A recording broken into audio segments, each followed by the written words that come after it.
Le cours de ce soir est lié à la parashat Chukat, qui nous parle des Chukim. Et bien sûr, nous sommes juste après Gimel Tammuz. Donc, c'est sûr qu'il y a un lien. D'ailleurs, le Rabbi fait le lien entre la parashat Chukat et Gimel Tammuz, que je vais vous dire. C'est aussi des choses que le Rabbi a partagées dans un contexte différent, puisque le Gimel Tammuz dont le Rabbi parle, c'est pas le Gimel Tammuz dont nous parlons. Mais néanmoins, il y a beaucoup de choses qui sont reliées avec dont le Rabbi parle. Et la première chose qu'on a besoin d'adresser, c'est les premiers psukim de la Torah, de la parasha de cette semaine, qui nous disent Zot chukat la Torah. Voici la chouka, le décret de la Torah. Et le Mefarshim pose la question, à savoir que normalement, on aurait dû dire Zot chukat apara, par exemple. C'est voici les lois de la paradouma. Pas Zot chukat la Torah, voici les chukim de la Torah. Parce que le concept de chouka, on le retrouve dans d'autres endroits. Alors, bien sûr, nous savons qu'il y a plusieurs chukim. Les lois de la cacheroute sont des choukim, les lois de pureté et impureté sont des choukim, c'est vrai. Mais il y a d'autres choses. Les lois qui sont liées à Tarat Mishpacha, c'est des choukim. Les lois qui sont liées à la cacheroute, c'est des choukim. Shatnes, c'est des choukim. Donc, on a toute une liste de mitzvot qui sont liées aux choukim. Et d'ailleurs, le mot de chouka, zot choukat, on retrouve dans d'autres mitzvot, dans le concept de contexte de choukim, justement. Par exemple, zot choukat à Pesach. Voici la loi de Pesach. Donc, quand il s'agit d'une mitzvah particulière, qui est la mitzvah dont la Torah parle, pour nous cette semaine, c'est la paradouma, à chaque fois, on ne dit pas Zot Chukat à Torah, on nous dit Zot Chukat à mitzvah, telle et telle mitzvah, Zot Chukat à Pesach par exemple. Donc le Mefarshim pose la question, qu'étant donné qu'il s'agit ici de la paradouma, on aurait dû dire Zot Chukat à para, voici les lois de la para. Mais ce n'est pas ce qu'on nous dit. On nous dit Zot Chukat à Pesach, voici les lois de Pesach.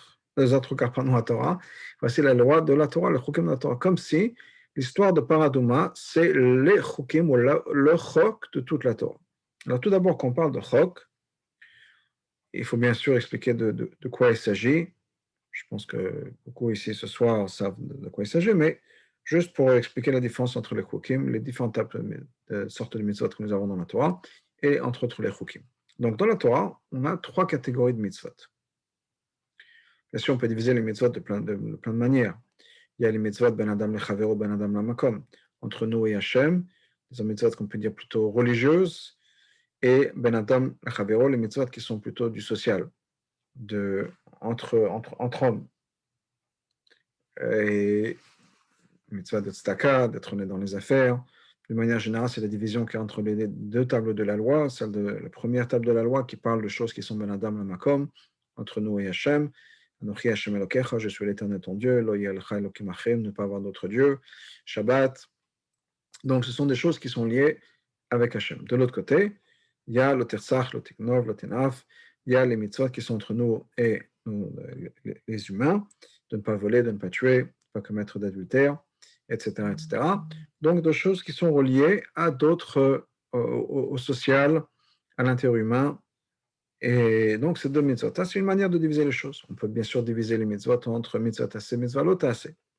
Les mitzvot où il y a une action à faire, les mitzvot où il y a un interdit de ne pas faire quelque chose.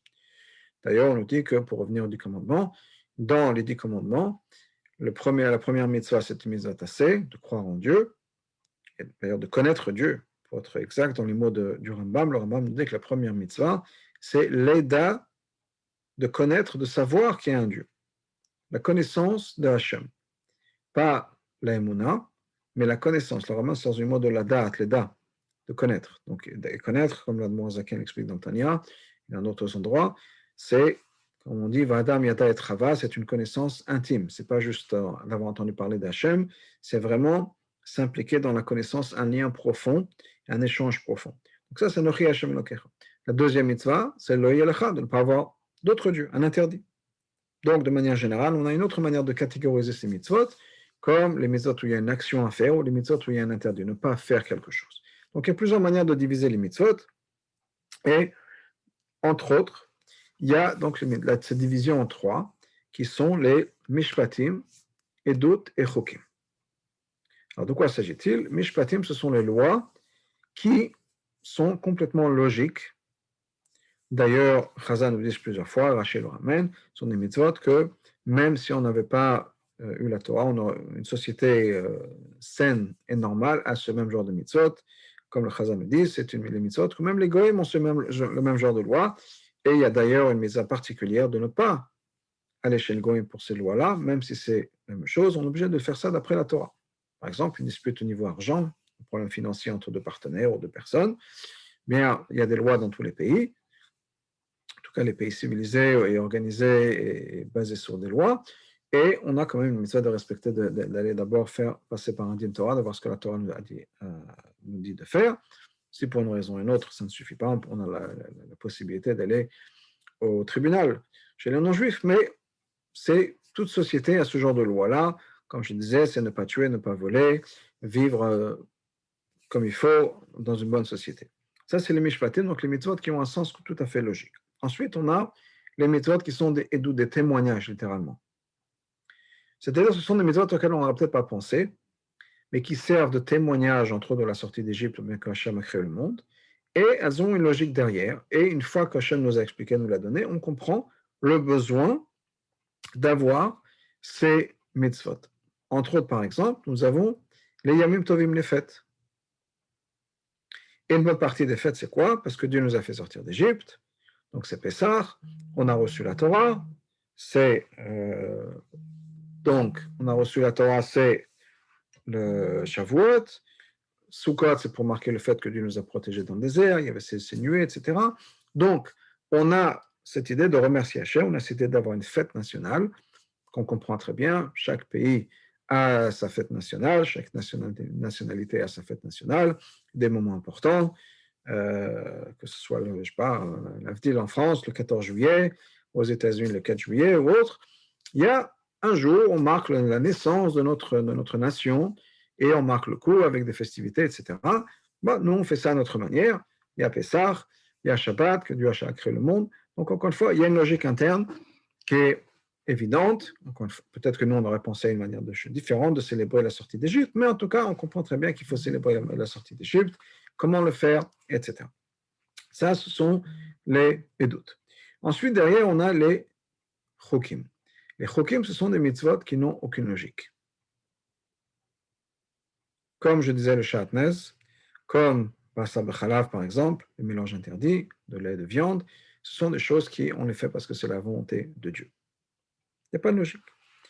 La Torah fait partie, ou la paradoma, pardon, fait partie de ces chokim-là. Zot, chokat Torah, quand on parle de la paradoma, c'est pour nous dire que les lois de la paradoma sont des choses qui sont complètement illogiques. C'est comme ça. On le fait, on ne sait pas pourquoi on le fait. Hachem nous a dit de le faire et on le fait. C'est tout. Maintenant, la vérité, c'est que on trouve ça dans beaucoup de mefashim et dans beaucoup de mitzvot. Dans la paradoma, il y a des éléments qui sont compréhensibles, des éléments qui ne sont pas compréhensibles. Et c'est vrai d'ailleurs pour tous les chukim. Si vous cherchez un peu dans les mefarshim nous donnent des raisons pour Bassar B'Chalav ou pour la kashrut de manière générale, bien que ce soit des chukim. On peut commencer par nous, par les dernières générations où il y a des sikhot du rabbi qui nous expliquent les concepts. Le concept de pourquoi les animaux cachers ont les sabots et ruminent, pourquoi les poissons n'ont pas besoin de shrita, et pourquoi est-ce que les poissons sont cachers s'ils ont des écailles et des nageoires. On trouve des explications entre les sikhot du rabbi et les réchemins du rabbi pour pourquoi c'est signe de kashrut. On trouve des explications pourquoi le lait et la viande sont des choses qui ne sont pas compatibles. Le lait représente le chesed, la viande représente le gvura, et ce sont deux éléments, deux émotions qui ne sont pas compatibles. Alors, à l'époque de Mashiach, il n'y aura pas de séparation, et les lois de kashrut vont changer, mais pour l'instant, ce n'est pas compatible. Donc, on trouve même dans les chokim, mais ça, c'est quelque chose qui remonte même avant. Le Rambam, dans Moreh Nevuchim, donne des raisons pour plein de choses, entre autres, par exemple, Bassar B'Chalav, il disait que c'est une cruauté, c'est parce que c'est cruel de faire cuire un agneau dans le lait de sa mère, et qu'on ne veut pas acquérir on est ce qu'on mange, donc on ne veut pas acquérir des mauvaises minotes, et cette mida de cruauté. Donc, on a des explications. Parce que, au bout du compte, même dans les chukim, on essaie de trouver une logique derrière. Et la même chose dans Paradoma. Par exemple, pourquoi la vache rousse? Rashi nous ramène que quand des fois les enfants font des bêtises, c'est les parents qui viennent nettoyer derrière. Ici, en l'occurrence, c'était quoi la bêtise? C'était le veau d'or. Eh bien, c'est une mère, la maman qui va venir réparer. Et donc, une vache qui ressemble à ce qu'on a ici sur Terre, la couleur la plus proche dans le monde animal, dans le monde en tout cas des bovins, des animaux cachers, qui ressemble la plus proche à l'or, c'est la vache rousse. Et donc, on va amener cette vache en sacrifice, et ce sera elle qui va venir nous amener la capara pour l'Egel Hazav. Pourquoi est-ce qu'on a besoin d'une capara pour l'Egel Hazav? Et pourquoi est-ce que c'est relié aux lois de la mort? Parce que, d'une certaine manière, la mort est revenue sur le monde à cause du Egel Hazav. Je dis ça car nous savons qu'à l'origine, je parle de Adam et Ève, quand le monde a été créé, Adam et Ève ont été créés. Adam et Ève il n'y avait pas de mort prévue. Adam et Chava étaient censés vivre 1000 ans, et ça aurait été la fin de l'histoire. C'est-à-dire que dès qu'ils n'auraient pas fauté, ça aurait été Mashiach, ça aurait été la Géoula. Donc arrive Shabbat, ils n'auraient pas mangé de l'arbre de la connaissance, ça aurait été Shabbat, ça aurait été la Géoula, et tout va bien. Ils vivent pour 1000 ans, et après le monde sera ce qui sera, comme pour nous, après 1000 ans, une fois que la Géoula sera là. Je dis ça car nous savons que le monde a été créé sur un modèle de 6000 ans, et ensuite le 7e millénaire, c'est quelque chose de différent. Donc, on a bientôt l'an 6000, c'est donc Mashiach qui va venir avant. Ensuite, le dernier millénaire, ce sera comme Shabbat, et on ne sait pas exactement à quoi le monde va ressembler à ce moment-là. Ce sera un monde qui sera complètement différent. Il n'y a aucun œil n'a eu cette vision du monde à ce moment-là, à part Hachem. Donc, ils étaient censés vivre 1000 ans et ensuite vivre d'une manière qui sera quand même un peu différente de ce qu'on connaît. Pour revenir à ce que je disais, c'est que la raison pour laquelle la mort est venue sur le monde, c'est à cause de la faute du Etzada, de l'arbre de la connaissance. Hachem a vu qu'ils ont mangé de l'arbre de la connaissance, donc ils ont mangé de la faute, c'était une faute, c'était une vera. Qu'est-ce qui se passe quand on a mangé la faute? Comme je disais, on est ce qu'on mange. Ils sont donc devenus, leur chair et sang est devenue maintenant imprégnée de faute. Puisque quand on mange une avérin, eh bien nos cellules qui vont être régénérées par la nourriture de ce qu'on a mangé, maintenant, donc c'est des nouvelles cellules qui vont venir grâce à la nourriture qu'on a eue, et bien maintenant ça va créer des cellules qui vont être créées à partir d'une avérin. Donc le corps maintenant est imprégné de avérin. Et ça, c'est quelque chose qui va rester, je dirais, à vie. Je partage avec vous une histoire qui est que on était voir une fois avec ma femme, on était voir un docteur qui a fait certaines analyses, etc. Et c'était aux États-Unis. Et ce docteur a l'air un peu perdu. Je regarde et tout va bien, il y a quelque chose qui se passe. Il dit oui, il y a quelque chose de très bizarre, je n'arrive pas à comprendre. Je dis ok, qu'est-ce qui se passe? Qu'est-ce qui est très bizarre? Il dit voilà, je trouve dans votre femme des traces, chez votre femme, des traces de médicaments ou de pollution, un truc comme ça, qui vient de l'Union soviétique. Mais il n'a pas pensé, il nous voit ici aux États-Unis, à Miami. Il dit, je ne comprends pas pourquoi est-ce qu'elle aurait quelqu'un qui vit aux États-Unis, si on peut dire, oh ouais, c'est traces de médicaments, de pollution, je ne me rappelle plus exactement ce que c'était, de l'Union soviétique. C'est quelque chose qui est là-bas, que là-bas, on trouve là-bas. Je ne comprends pas pourquoi. Et c'est ça qui me confuse. Je dis, écoutez, ma femme est née en Ukraine, elle a grandi là-bas jusqu'à l'âge de 5 ans. Et donc, peut-être qu'effectivement, il y a quelque chose qu'elle a absorbé à ce moment-là. Et là, tout a marché. Alors, bien que ce soit des décennies après, je ne vais pas partager l'âge de ma femme, mais bien que ce soit des décennies plus tard, il y avait des traces dans son corps de quelque chose de quand qu'elle était enfant. Donc, quand on a quelque chose, on ingurgite quelque chose, ça reste avec nous. Quelle est la raison pour laquelle on dit dans Tanya, c'est basé sur les Sfarim de Kabbalah, qu'après 120 ans, le corps a besoin d'être désintégré, parce qu'on a des cellules qui ont été construites à partir de choses pas permises, ou bien à partir de plaisir du monde, plaisir corporel, qui n'aurait pas eu lieu d'être. Et donc, on a besoin que le corps se décompose pour pouvoir recommencer à un moment de Mashiach, au moment de Trétamitim, avec un corps qui est parfait, sans faute. Donc, c'est la raison pour laquelle, pour revenir à Adam et Chava, à l'époque de Adam et Ève, quand ils ont fauté, je me dis maintenant, s'ils vont continuer à vivre à éternité, le mal qui est en eux, dans leur corps, va vivre à éternité. Et ça, c'est pas acceptable du tout. Donc, on va faire en sorte que le corps meure, qu'il se désintègre, et puis qu'il puisse, à un moment de Triatamétim, la résurrection des morts, être recréé, et cette fois-ci sur des bases saines et parfaites, sans la faute intégrée à l'intérieur de ça. Donc la mort est venue à cause de Etzadat. La faute de Etzadat, la faute d'Adam et Chava. Arrive, donc j'avance jusqu'au moment de Matan Torah. Au moment de Matan Torah, on nous dit que la Touma du peuple juif et la Touma dans le monde a disparu. On revient à la situation par rapport à l'humanité qui était au Gan Eden avant la faute d'Adam et Chava.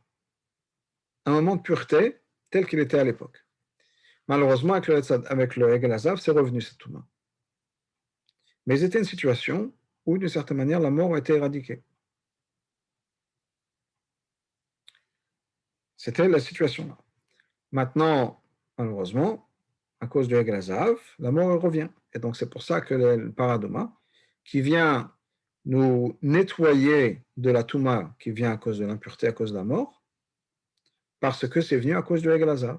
Donc, le Egel Hazav a ramené la mort sur le monde d'une certaine manière, vient la mère, la maman, la Paradoma, et nettoyer tout ça, amener une capara sur ça. Donc, il y a une logique. La raison, c'est ce que je disais tout à l'heure, c'est que même dans un chok, et la paradoma, c'est le chok par excellence, comme la Torah nous dit, Zatrukat Torah, c'est le chok de toute la Torah, il y a une logique derrière. Mais de l'autre côté, il y a des choses qui sont complètement illogiques, entre autres dans le chok de paradoma, et en particulier dans le chok de paradoma. Une des choses que le rabbi nous dit, qui n'est pas complètement illogique, c'est que il y a quelque chose de très bizarre dans la purification de la paradoma, qui est qu'être aspergé avec quelques gouttes d'eau va purifier une personne. Normalement, on sait que quand quelqu'un est impur, pour se purifier, il faut aller au mikvé. Et quand on va au mikvé, il faut bien faire attention que l'eau touche toutes les parties du corps. On se prépare pour le mikvé, on se nettoie les ongles, on taille les ongles, il faut que les cheveux ne soient pas trop longs, on fait attention qu'il n'y ait pas de traité de ça, etc., etc. Il y a toute une procédure pour faire en sorte que l'eau touche partout. Et que si, chas v'shalom, il y a un cheveu qui sort de l'eau, la personne n'est pas pure. Donc il faut quelqu'un qui, quand on a besoin vraiment d'être pur, quelqu'un qui va vérifier que l'eau a touché partout, etc. Une impureté encore plus grave que les impuretés que nous avons dans nos jours, comme Nida ou autre, eh bien on asperge quelques gouttes d'eau, la personne est pure. Pas besoin de faire en sorte que l'eau touche tout le corps, etc. Donc ça, c'est déjà une chose qui est très différente et qui est très étonnante dans les préparations de la paradoma. Une autre chose qui est mentionnée dans les Sfarim, c'est qu'il y a l'idée que la paradoma, d'un côté, purifie les gens qui sont impurs, mais de l'autre côté, ça rend impurs les gens qui sont purs. C'est une certaine chose que les Mefarshim m'expliquent pourquoi la paradoma, c'est un chok encore plus compliqué, plus complexe que d'autres chokim, à cause de ça. Parce qu'il y a une contradiction interne. Si ça rend pur, ça devrait rendre pur tout le monde. Si ça rend impur, ça devrait rendre impur tout le monde. Mais le même processus qui rend impur certaines personnes va rendre pur d'autres personnes. Donc c'est une explication pourquoi il y a quelque chose de complètement incompréhensible dans le paradoma. Entre vous et moi, je dois vous dire que le rabbi nous dit que ce n'est pas vraiment un problème grave, parce qu'on trouve ça, il y a plein d'exemples dans la vie, entre autres par exemple des médicaments, c'est ramené par les Sfarim, où il y a des contradictions. Il y a quelqu'un qui est malade, prend les médicaments, ça va l'aider. Quelqu'un qui est en bonne santé prend le même médicament, malheureusement, du préserve, ça va causer des problèmes. Donc il n'y a pas qu'il y ait une contradiction, que ça marche pour certaines personnes d'une manière et pour d'autres personnes d'une autre manière. Il n'y a rien de très étonnant. Mais au niveau de la préparation, il y a ça. Le fait qu'un tout petit peu d'eau, quelques gouttes d'eau, puisse purifier une personne. Mais au-delà de ça, il y a quelque chose de très étonnant, d'unique dans Paradoma, qui est le fait que la Paradoma est d'un côté faite à l'extérieur du Beth Amikdash ou du Mishkan. Il fallait à l'extérieur du Beth Amikdash, il fallait être à l'extérieur du Yerushalayim. Et là-bas, faire ce sacrifice, on peut dire, de cette vache rouge, et brûler la vache là-bas. Mais en même temps, on parle de cette paradoma comme Khatat Lachem, un sacrifice, un korban. On sait très bien qu'on n'a pas le droit d'amener des sacrifices à l'extérieur du Beth Amikdash. Un korban, ça doit être fait dans le Beth Amikdash. Donc, cette paradouma a deux opposés à la fois. D'un côté, c'est comme un korban, on appelle ça un korban, khatat. De l'autre côté, c'est Kadosh Lachem, c'est saint pour Hachem. Et de l'autre côté, ça doit absolument ne pas être fait dans le Beth Amikdash. À l'extérieur du Beth Amikdash, à l'extérieur du Yerushalayim. Et ça, cette contradiction interne complète est la partie la plus compliquée dans la paradouma, dans la mitzvah paradouma. Comment est-ce qu'il peut y avoir deux choses à la fois qui contredit toute la halachot qu'on a? Un korban n'a pas le droit d'être fait à l'extérieur du Beth Amikdash. On a d'autres choses qu'on fait à l'extérieur du Beth Amikdash, mais pas un korban. Et là, c'est quelque chose qu'on est un korban et en même temps à l'extérieur du Beth Amikdash. C'est quoi? C'est un korban ou c'est pas un korban? Comment ça peut être les deux à la fois? Donc, la grande contradiction dans la paradouma, la chose qui est complètement incompréhensible, c'est son statut dans ce sens-là. C'est-à-dire que dans la paradouma, il y a quelque chose qui dépasse toutes les autres chukim. Dans tous les autres chukim, il y a quelque part une certaine logique. Que ce soit, comme je vous l'ai dit, dans Bassar B'chalav, que ce soit dans d'autres choses, le Shatnez, on parle de Caïn et Hevel, dans Shatnez, pourquoi est-ce qu'on ne peut pas mélanger le lin et la laine, pourquoi est-ce qu'on ne peut pas avoir des vêtements qui sont faits de lin et la laine, et ça revient à un vieux problème, qui est la bataille et la dispute entre Caïn et Hevel. Les deux frères, un amené un sacrifice de plante, et un amené un sacrifice animal, et il y a eu un court-circuit. Et donc, de nos jours, on ne peut pas prendre deux fibres de vêtements, un qui est à base de vêtements de fibres animales, la laine, l'autre qui est à base de fibres végétales, le lin, et les mélanger ensemble, ça crée le même court-circuit qu'il y a eu avec Caïn et Abel. C'est une explication qui est donnée dans la Kabbalah. Pourquoi est-ce que c'est interdit? Donc, il y a des explications. Mais là, ce n'est pas juste des choses qui ne sont pas compréhensibles. C'est quelque chose qui défie la logique, qui vont contre la logique. C'est l'un ou l'autre. Ça ne peut pas être en même temps quelque chose qui doit être rattaché au Beth Amikdash et en même temps quelque chose qui ne doit pas être au Beth Amikdash. Comment c'est possible d'avoir les deux à la fois? Et ça, c'est le chok, si on peut dire par excellence, d'avoir cette contradiction interne dans la mitzvah même. Et c'est unique à Paradoma. Et c'est pour ça que personne n'a compris Paradoma, à part Moshe Rabbeinu, à qui Hachem a révélé la mitzvah de Paradoma. Il a dit, le Chani Megale Paradoma, Tampa, à toi je vais révéler la raison pour la Paradoma. Même Shlomo HaMelech, l'homme le plus sage au monde, a dit, j'ai essayé de comprendre et ça m'a dépassé. C'était trop éloigné de moi. Shlomo HaMelech n'a pas pu comprendre la raison de Paradoma. Donc, Paradoma, c'est quelque chose qui, par définition, dépasse complètement l'entendement, dépasse complètement la raison. Aucune raison, aucune logique qu'on puisse trouver dans la Paradoma. Et ce que le Chassidut nous explique, c'est que ce n'est pas juste comme ça par accident. Il y a un message très profond ici. Et pour comprendre le message, il faut revenir à l'essence même du mot chok. Quelle est la racine du mot chok? Eh bien, l'Admour Azaken dans l'Écoute Torah nous dit que chok vient du mot de chakika.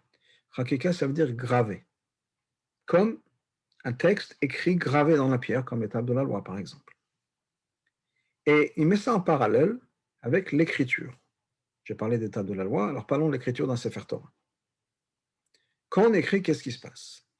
Quand on écrit, eh bien, on prend deux éléments, papier, du parchemin, sur lequel on va imposer un autre élément, l'encre. Donc on prend deux choses qui sont complètement séparées et on les met ensemble. Il n'y a pas nécessairement une fusion interne entre les deux, dans le sens ce sont deux choses qui sont séparées.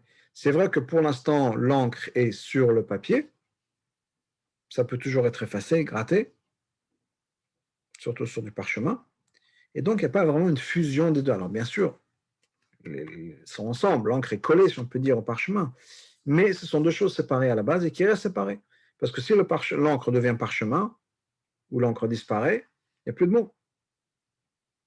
Donc il faut que ce soit deux choses séparées. D'ailleurs, la halakha dans la Sefer Torah, c'est que chaque lettre doit avoir un peu de parchemin autour.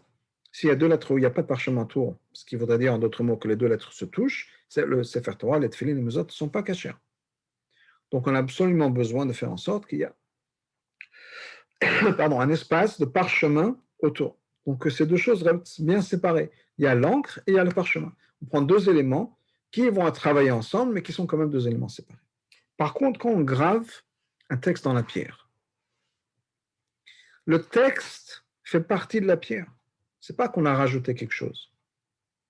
C'est pas qu'on a mis du plâtre ou je sais pas d'autres choses sur la pierre. C'est que le mot fait partie maintenant de la pierre. Le mot est venu, sorti de la pierre. Il n'y a rien d'autre que la pierre. On a fait sortir de la pierre ces mots-là. Et ça nous dit le Admor HaZaken, c'est l'idée d'un chok. Dans les mitzvot, et surtout les mitzvot qu'on comprend, il y a deux parties. Il y a moi, en tant qu'être humain, logique, raisonné, pensé, etc. Et il y a Hachem ou bien la mitzvah. Et parce que je comprends pourquoi, comment, l'intérêt, je prends la décision de faire une mitzvah. Il y a des mitzvot que je comprends bien, que je ressens, et donc je les fais facilement. Il y a des mitzvot qui me dépassent un peu, et c'est plus difficile à faire. Personnellement, j'ai toujours eu du mal avec la mitzvah de Shnai Mikra Vechet Targum, avant Shabbat ou début de Shabbat, de revoir la paracha. On dit qu'il faut faire 2 fois en hébreu, 1 fois en araméen. Pourquoi est-ce que c'est difficile? Parce que je ne vois pas l'intérêt, si on peut dire. J'ai déjà refait la paracha Kritat donc j'ai découvert de quoi la paracha parle. L'araméen, ça ne me parle pas vraiment. C'est pas que je gagne quelque chose en traduisant ça en araméen. C'est une mitzvah pour moi qui est difficile. Et parce que c'est difficile, parce que pendant longtemps je vois pas et je vois toujours pas le point, mais bon, on mûrit, donc on est capable de se dépasser un peu. Mais parce que c'est une mitzvah qui pour moi n'a pas de sens, dans le sens où je revois déjà la paracha dans Chitat, et que de lire en araméen, j'ai l'impression qu'en tout cas au niveau intellectuel, personnellement, je vois pas ce que ça m'apporte, c'est difficile à faire. Alors que quand il y a quelque chose auquel on adhère, auquel on a cette simplicité, c'est facile. Je comprends pourquoi, j'en profite, j'aime. Ah, bien sûr qu'on fait cette mitzvah, ça me parle. Il y a des choses qui sont plus difficiles, chacun a la mitzvah qui lui parle. Mais ça veut dire quoi dans ce cas-là? C'est comme l'écriture. Moi, j'ai la mitzvah, et on se met ensemble. Il s'avère que la mitzvah me convient. Donc c'est très bien. C'est pas comme si on essaie de mettre de l'encre sur un film plastique, ça accroche pas, ça accroche. C'est du parchemin, c'est de l'encre, ça accroche, et donc tout va bien. Donc quand je comprends, c'est facile. Et combien de fois nous-mêmes on a des problèmes dans la vie, ou bien des difficultés à faire telle et telle mitzvah, on dit ah si seulement on comprenait. Ou bien des gens qu'on rencontre, oui si vous pouvez m'expliquer pourquoi c'est important de mettre les tefillin, je vous écoute. Pourquoi c'est important d'allumer les bougies de Shabbat. Et d'ailleurs, c'est ce qu'on essaie de faire. On va voir les gens, madame, mademoiselle, allumez les bougies de Shabbat, vous allez rajouter la lumière dans le monde, vous éclairez, c'est beau, c'est une atmosphère shabbatique, etc. Il n'y a pas beaucoup de gens qui vont être convaincus que, voilà, allumez les bougies de Shabbat. Pourquoi? Ben, c'est comme ça. Ne posez pas de questions. Il faut le faire, c'est comme ça. Hachem a dit, les Chachamim m'ont dit, on ne pose pas de questions. C'est difficile. C'est difficile de convaincre quelqu'un comme ça. On a besoin de trouver une raison. Et la raison peut être une raison profonde. C'est ce que les femmes juives ont fait, c'est la tradition depuis 3000 ans. Mais on a besoin de se raccrocher à quelque chose. Pourquoi? Parce qu'au niveau de notre action, c'est facile, si on peut dire, c'est plus facile d'agir sur quelque chose qu'on comprend. Donc, il y a la mitzvah, il y a moi, ça me correspond, on fait une union. Il y a une partie de moi-même qui a une difficulté à faire certaines mitzvahs, et c'est la partie chok. Faire une mitzvah uniquement parce qu'Hachem m'a décidé. C'est un décret, c'est un chok, c'est un décret d'Hachem. Et si je suis capable de le faire, ça veut dire quoi? Si je suis capable de le faire, ça veut dire que je puisse dans quelque chose de plus profond de moi. Pas mon côté, j'allais dire, superficiel de ma personne. Ou bien ce que dans le Tanya, on appelle les levushim, les vêtements de l'âme, la pensée. Je fais quelque chose parce qu'au niveau pensée, parole ou action, ça me correspond. Ça correspond à ma personnalité. Mais ma personnalité, c'est pas vraiment ma personnalité, c'est plutôt, je veux dire, d'une certaine manière, mon âme animale qui fait que je suis telle et telle personne. Mais si j'arrive à puiser dans quelque chose d'encore plus profond que moi, plus profond en moi, qui est ma capacité de mettre de côté pour Hachem. Pas parce que je comprends, mais parce qu'au bout du compte, j'ai une chelek elokam emanma, j'ai une neshama, et ma neshama, elle dépasse mon caractère. Mon caractère, c'est un moyen de canaliser l'énergie pure et divine que Hachem m'a donnée. Je suis en vie. Et tous les êtres humains sur la planète sont en vie. Qu'est-ce qui fait la différence entre nous? C'est pas qu'on est en vie. Il n'y a pas de personne qui est plus en vie que moi en vie. Même quand on parle de gens qui sont remplis de vie ou pas, même quelqu'un qui n'est pas rempli de vie est en vie. À moins que la personne soit pas en bonne santé, etc. Mais on a tous la même vie. Donc la question, c'est qu'est-ce qu'on fait avec, comment est-ce qu'on le vit, etc. Si j'arrive à toucher quelque chose de plus essentiel en moi, qui n'est pas nécessairement mon caractère, les choses qui me conviennent, les choses que je comprends, mais le fait que s'il y a une mitzvah, je le fais parce qu'Hachem me l'a demandé. Ça, c'est quelque chose de plus profond. Et ça, c'est le cadeau, si on peut dire, la possibilité que le chok me donne. Le chok me donne la possibilité de faire quelque chose pour Hachem parce que Hachem me l'a demandé. De faire quelque chose pour Hachem parce qu'Hachem me l'a demandé. Je vous donne un exemple dans le couple. Pour moi, le couple, c'est le meilleur machal si on peut dire notre relation avec Hachem. Quand dans un couple, donc le mari voudrait sortir avec telle et telle personne, avec des couples, et la femme dit non, c'est monsieur un tel, la famille Cohen, je les aime pas trop. Le mari dit non, mais je comprends vraiment pas pourquoi, ils sont très gentils, je vois pas pourquoi tu fais ça, tu t'imagines, ou... Il essaie de la convaincre. Ça veut dire quoi? Ça veut dire, ce que toi tu veux, c'est pas important pour moi. S'il n'y a pas une logique derrière, je ne vais pas le faire. S'il y a une logique derrière, explique-moi pourquoi tu ne veux pas avoir les Cohen, explique-moi pourquoi tu ne fais pas essayer ça. Je suis d'accord à accepter. Ça veut dire que je ne t'accepte pas toi. Je suis tel que je suis, j'ai ma logique. Si tu arrives à adapter tes sentiments à ma logique, ça marche. Si tu n'arrives pas à adapter tes sentiments à ma logique, ça ne marche pas. Parce qu'au bout du compte, c'est moi qui prime. C'est ma compréhension, c'est ma manière de voir les choses. Ça veut dire que ce n'est pas sa femme, dans ce cas-là, dans l'exemple que j'ai donné, qui est important. C'est lui-même. Si on remplace la femme avec la mitzvah qu'Hachem nous a donnée, on revient au même point. Hachem nous a dit, je voudrais que tu fasses quelque chose pour moi. On pourrait dire, oui, si je comprends, il n'y a pas de souci. Et si je ne comprends pas, Hachem dit, même si tu ne comprends pas, c'est important pour moi. Chérie, s'il te plaît, j'aimerais pas que tu fasses ci ou j'aimerais que tu fasses ça. Si on dit, oui, ok, je comprends, on a raté une opportunité. Mais si on a la réaction de se dire, pas besoin de partager nécessairement ces mots-là, mais de se dire, chérie, c'est important pour toi, c'est important pour moi. Je ne comprends pas pourquoi. Tu me dis que les Cohen, je ne veux pas les voir. Je ne comprends pas. Moi, je trouve que ce sont des gens très bien, etc. Et si c'est important pour toi, je n'ai pas besoin de comprendre. Je le fais pour toi, je le fais parce que c'est important pour toi. Et donc, la même chose en relation avec Hachem. Si on le fait uniquement parce qu'on comprend, on ne le fait pas pour Hachem, on le fait pour nous. Mais Hachem nous a donné l'opportunité de pouvoir faire quelque chose juste pour Hachem. En disant, Hachem, je ne comprends pas. Mais si c'est important pour toi, c'est important pour moi. Le problème avec des chokim, c'est qu'il y a quand même une certaine logique derrière ces chokim. Il y a quand même quelque chose auquel on peut se rattacher. Donc, dans l'exemple de mon mari et ma femme, si on peut dire, dans l'exemple que je viens de donner, la femme peut-être ne va pas dire pourquoi c'est important, mais si le mari se dit, OK, je comprends. Une fois, monsieur Cohen ou madame Cohen ont fait ci et ça, je comprends un peu pourquoi, je peux comprendre pourquoi elle ne les aime pas. Et donc, j'accepte. Encore une fois, on a raté quelque chose. On a raté l'opportunité de faire quelque chose justement pour l'être qu'on aime, qui est dans mon exemple sa femme ou son mari, c'est la même chose, j'ai pris un exemple comme ça, mais et de le faire uniquement pour eux. Donc s'il y a un élément qui, quelque part dans ma tête, je peux comprendre, je peux accepter, on a perdu quelque chose. Donc même dans les choukim, à partir du moment où on a un certain élément de logique quelque part, on peut se raccrocher à ça en disant, OK, je ne comprends pas tout, mais ça a un certain sens, je peux accepter, et donc je le fais. On a raté l'opportunité de faire quelque chose qui est à 100% pour Hachem. C'est dommage. La vraie mitzvah, le vrai chok, c'est quoi? C'est paradoma. Un truc qui n'a aucun sens, non seulement ça n'a aucun sens, ça va contre la logique. C'est comme si je revenais à mon exemple de notre couple, et madame qui dit je ne veux pas avoir les Cohen, le mari qui demande mais pourquoi, elle répond deux choses qui se contredisent les uns avec l'autre. Et le mari est certainement un bon mari, il va lui faire noter, regarde, mais tu te contredis toi-même, chérie. Tu dis si, mais en fait c'est ça.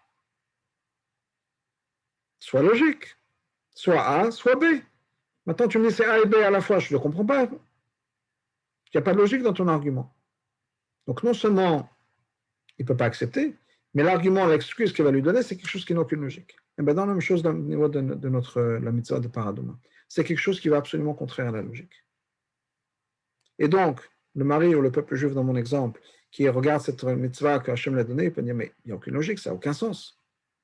Pourquoi est-ce que je vais le faire? Ça va contraire à la logique, c'est l'un ou l'autre. Soit c'est un korban, soit c'est pas un korban. Mais comment ça peut être les deux à la fois? Quelque chose qui appartient au Beth Amikdash, qui ne doit absolument pas être fait Beth Amikdash. Chérie, il y a quelque chose qui cloche dans ta logique. Ça n'a aucun sens. C'est vrai mon amour, et c'est comme ça. Si on veut vraiment, vraiment se connecter au plus profond de soi-même, et le faire pas parce que c'est logique, pas parce que je décide de l'accepter, mais parce que c'est au plus profond de mon être, ce que je veux faire pour Hachem, je vais le faire. Et si je le fais quand il n'y a aucune logique ou bien une logique qui est complètement contradictoire, c'est parce que je le fais vraiment pour Hachem. Et c'est pour ça que Chukat, c'est Chukat HaTorah.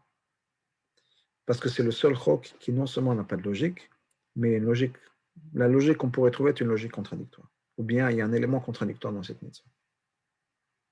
Et qu'on arrive à se dépasser. Et pas de trouver une paille quelque part où s'accrocher, si on peut dire. Une petite excuse en disant, ok, je peux accepter, je peux comprendre pourquoi. Non, non, non. C'est complètement illogique, c'est complètement irrationnel. Et non seulement ça, ça va contre la logique. La logique interne est brisée. Et quand j'arrive à le faire, c'est parce que j'arrive à toucher quelque chose en plus profond de moi-même qui tient à cette relation avec Hachem. Comme dans la relation dans le couple, je ne le fais pas parce que ma femme est logique, je ne le fais pas parce que j'arrive à justifier son élogisme, si on peut dire. Non. C'est important pour toi, c'est important pour moi. J'ai touché quelque chose de plus profond dans notre relation, qui dépasse complètement ma pensée, qui dépasse complètement ma logique, ma réflexion. Je le fais parce qu'au bout de moi-même, toi et moi ne faisons que un. Et ça, c'est cette idée de chakika, de graver. Mais ce n'est pas juste graver comme des pierres sur la terre, sur une pierre. C'est comme les louchot. Les louchot des tables de loi, elles étaient aussi gravées. Mais on peut graver sur la pierre de manière superficielle, sur la surface de la pierre, comme dans les monuments ou d'autres choses, ou bien dans les louchot, l'écriture traversait, transperçait la pierre. C'était d'un côté à l'autre. Parce que dans cette écriture-là, la pierre elle-même, non seulement est devenue le support, mais elle a été complètement transformée par le message, par la pierre. C'est-à-dire par rapport à moi, c'est pas juste qu'à l'intérieur de moi, j'ai un élément de Kabbalator, à l'intérieur de moi, j'ai une partie de moi-même qui est capable d'accepter. C'est que je touche au plus profond de mon être. La relation essentielle qui est entre un juif et Hachem.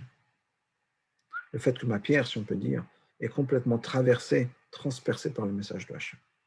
Et ça, c'est mon essence la plus profonde. C'est l'idée de Chok, Zot, Chokat Torah.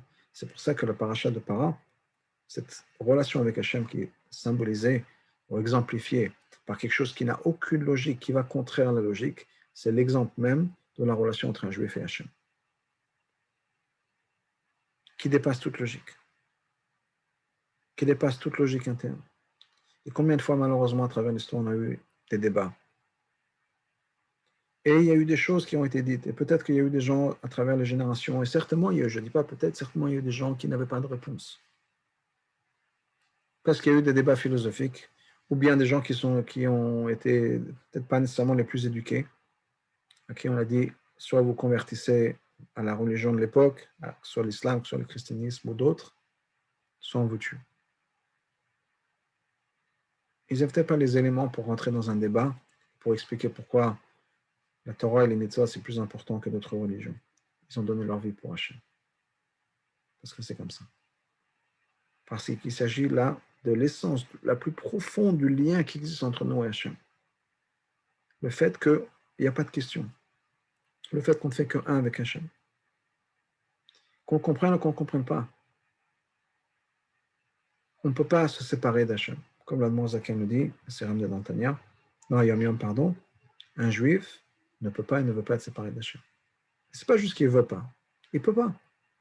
Même s'il n'y a aucune logique, même s'il n'y a aucune explication qu'on peut donner, on ne peut pas se séparer d'Hachem. Beautiful, but I'm giving a class now. It's so pretty. What's this? I'm giving a class. Donc, désolé l'interruption des petits-enfants. Donc, pour revenir à ça, c'est le lien le plus profond qui est touché dont on parle ici dans cette paracha. Quoi qu'il arrive, on a un lien essentiel entre Hachem et nous qui fait que il n'y a pas de question. Il n'y a pas de doute, il n'y a pas de question, on ne fait qu'un avec Hachem. Et quand on arrive à ce niveau-là de relation avec Hachem, on est dans une relation qui va être constante et toujours heureuse, sans aucun changement. Et ça, on arrive maintenant à l'idée de Gimel Tammuz. D'abord, c'est que notre relation avec le Rabbi, notre relation exemplifie la relation que le Rabbi a avec nous et avec Hachem, quelque chose qui ne change pas. Le Rabbi a toujours été présent pour le peuple juif, quel que soit le jour ou la nuit, l'heure du jour, l'heure de la nuit, quel que soit son âge, quelles que soient les situations, il a toujours été présent pour le peuple juif, la constante. Constante. Ça ne dépend pas de oui, des fois non, ça dépend de mon humeur, ça dépend du jour s'il pleut ou il fait beau. Non, constamment là, présent, de manière égale pour nous.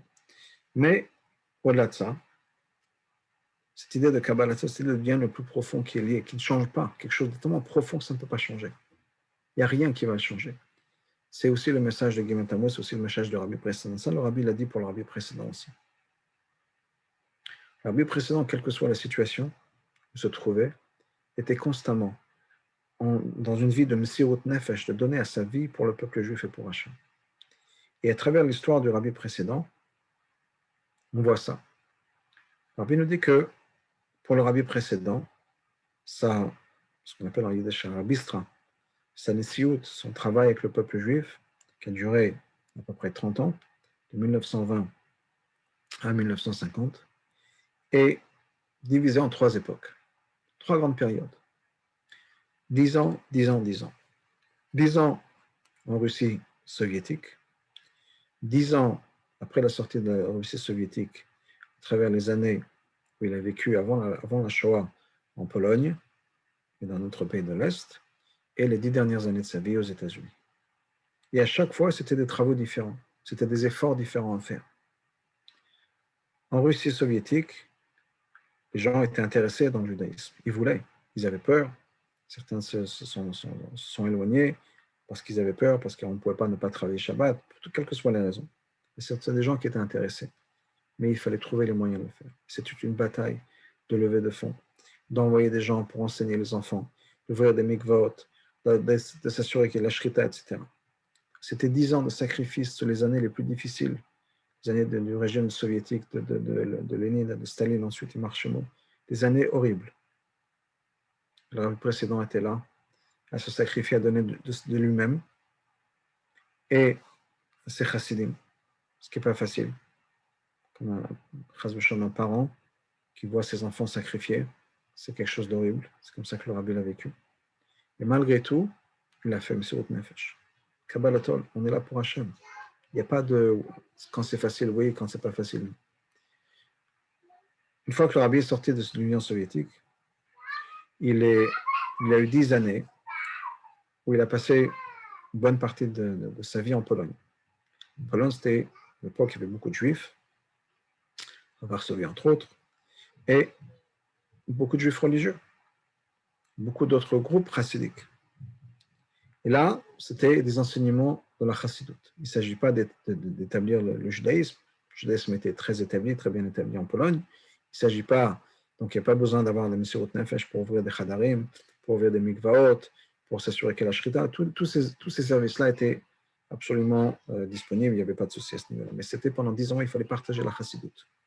Partager avec les autres membres du judaïsme, du peuple juif, les enseignements de la chassidoute. Ce n'était pas facile, parce qu'il y avait beaucoup d'opposition. Donc c'était Messirut Nefesh d'une manière complètement différente. Une fois arrivé aux États-Unis, c'était une vie encore une fois complètement différente. Là, il n'y avait pas de judaïsme.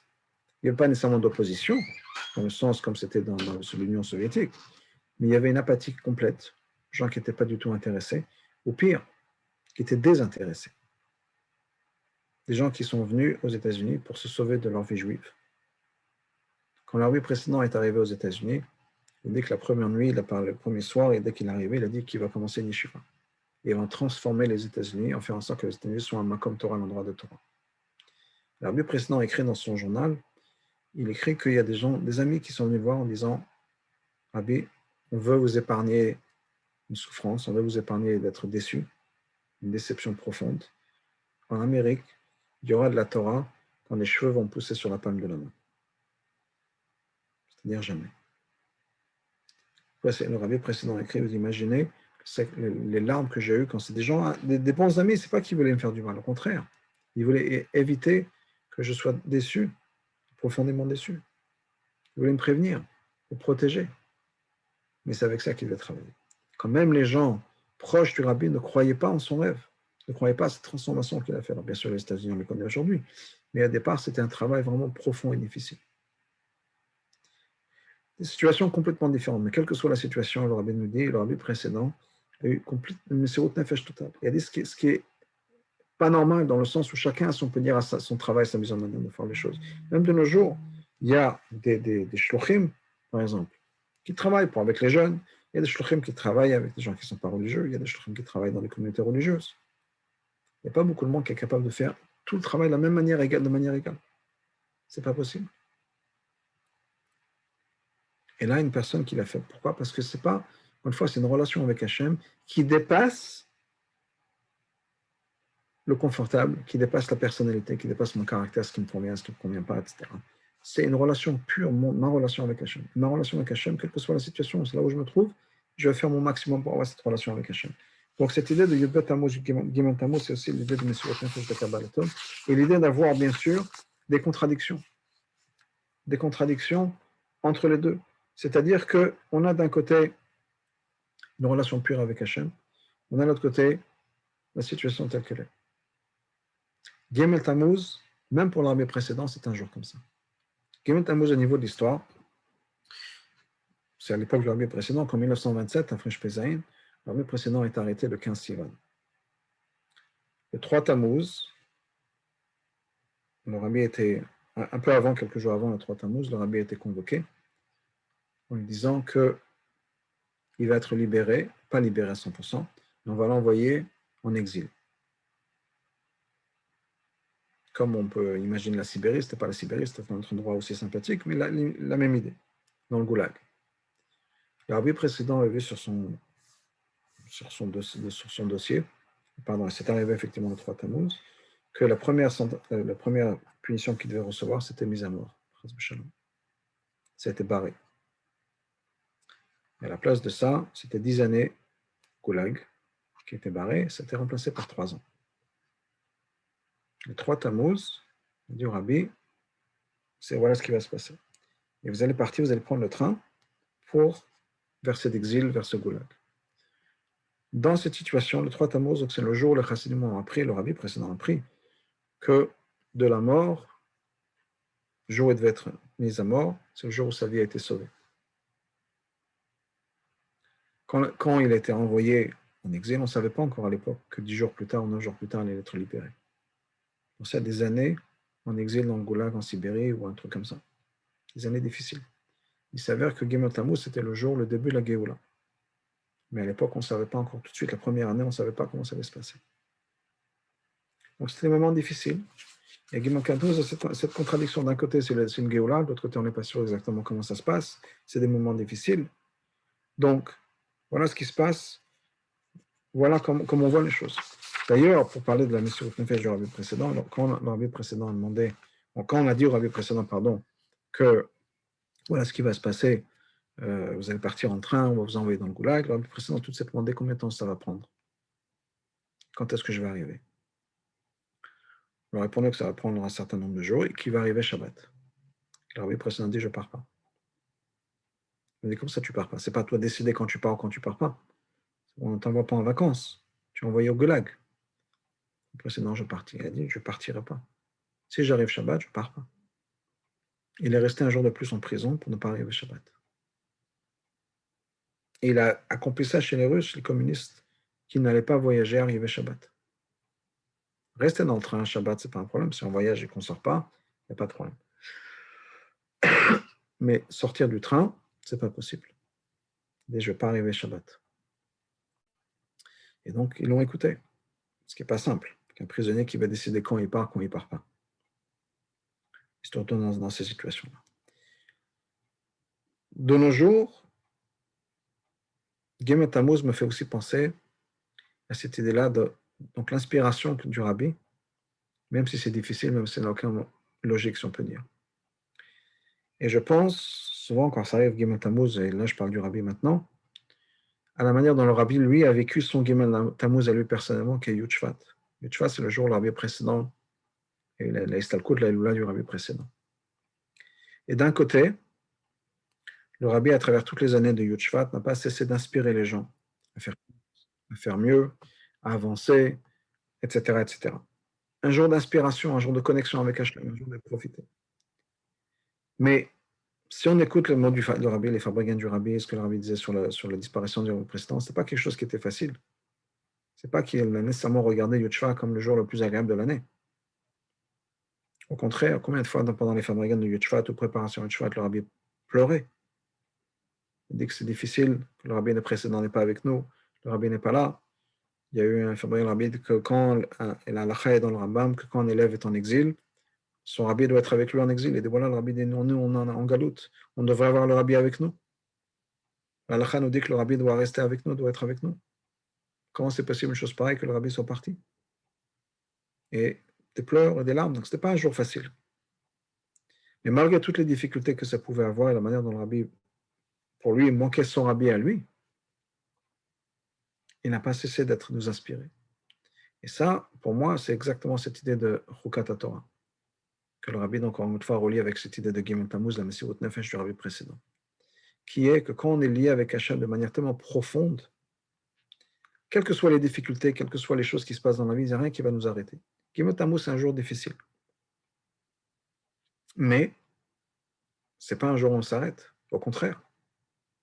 Parce que ma relation avec Hachem, ma relation avec le Rabbi, ma relation au travail que je dois faire moi personnellement, sur moi-même, avec ma famille, avec ma communauté, etc., ne dépend pas de mon humeur. C'est pas si je suis de bonne humeur, je le fais, si je ne suis pas de bonne humeur, tout le monde en souffre. Non. Ce que le Rabbi attendait de nous, l'exemple qu'il nous a montré, c'est que quelles que soient les situations, on est capable de puiser au plus profond de nous-mêmes, de faire ce qu'il faut faire. Alors des fois c'est dramatique, des fois c'est simple. Dramatique, je pense, dans le contexte de Gimel Tammuz, c'est un jour difficile, etc. Mais il faut quand même continuer, inspirer et faire des fabricants, que les gens avancent dans l'étude de la Torah et des mitzvot.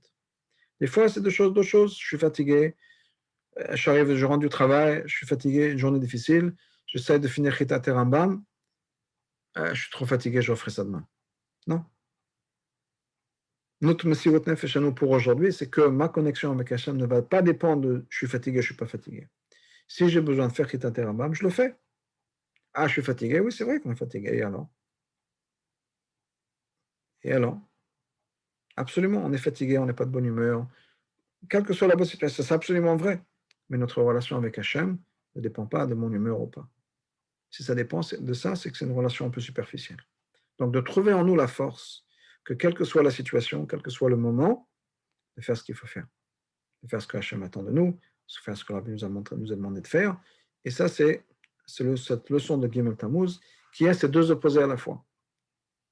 Dans le sens où, comme Paradouma, un Paradouma d'opposés à la fois. Qui est d'un côté, c'est un korban proche d'Hachem, de l'autre côté, c'est l'extérieur de Beth Amikdash. Gimel Tammuz, pardon, la Parashat Chukam dit, effectivement, il peut y avoir deux opposés à la fois, mais ça ne va pas m'arrêter. Deux choses complètement contradictoires, mais c'est là où je vais trouver ma relation avec Hachem la plus profonde. Donc, effectivement, il peut y avoir des jours comme Gimel Tammuz où il y a deux choses complètement contradictoires qu'on ne comprend pas et on continue à avancer. Et dans ma vie aussi, il peut y avoir des choses qui sont complètement contradictoires. Peut-être que j'ai des questions, peut-être qu'il y a des choses qui sont difficiles, je ne comprends pas pourquoi il y a ça qui m'arrive dans ma vie, je ne comprends pas pourquoi je dois me fatiguer avec ci, avec ça. C'est pas grave, je ne vais pas m'arrêter. Ah, c'est deux choses contradictoires. Comment je peux avoir des questions sur Hachem, des questions sur ma vie, et de l'autre côté, je continue à avancer? Effectivement. Et Chukat nous enseigne, on peut avoir deux choses contradictoires dans notre vie, et c'est là où on va trouver notre relation avec Hachem. C'est là où on va pouvoir trouver le point dans nous qui fait que ma relation avec Hachem ne dépend pas de ce que je comprends ou ne comprends pas, parce que ma relation avec Hachem dépend de Hachem. Et je ferai ce que Hachem demande de moi, ce que Hachem attend de moi, quoi qu'il arrive, quelles que soient mes situations personnelles. Donc Dieu nous donne qu'on ait tous une vie quand même facile, qu'on n'ait pas besoin d'avoir Messirut Nefesh trop compliqué, mais de trouver la force en nous, d'avoir cette relation avec Hachem qui ne dépend pas des circonstances, qui nous dépasse parce que c'est quelque chose qui est tellement profond à l'intérieur de nous-mêmes qu'on est capable de faire ce qu'il faut faire, quand il faut le faire, même si on n'est pas d'humeur, c'est pas grave. On se pousse, et c'est quand on se pousse pour faire justement ce qu'Hachem attend de nous, qu'on va trouver cette relation avec Hachem au niveau le plus profond. Donc, qu'avec nos efforts qu'on va tous faire, Hachem puisse trouver la même chose en lui et amener Mashiach tout de suite et qu'on puisse célébrer Chukat Torah, la Paradoma. Le Rambam nous dit que la 10e sera faite par Mashiach, qu'on puisse les célébrer cette semaine, Bezrat Hashem. Voilà, s'il y a des questions. Non, pas de questions. Ok, alors, bonne soirée. Au revoir.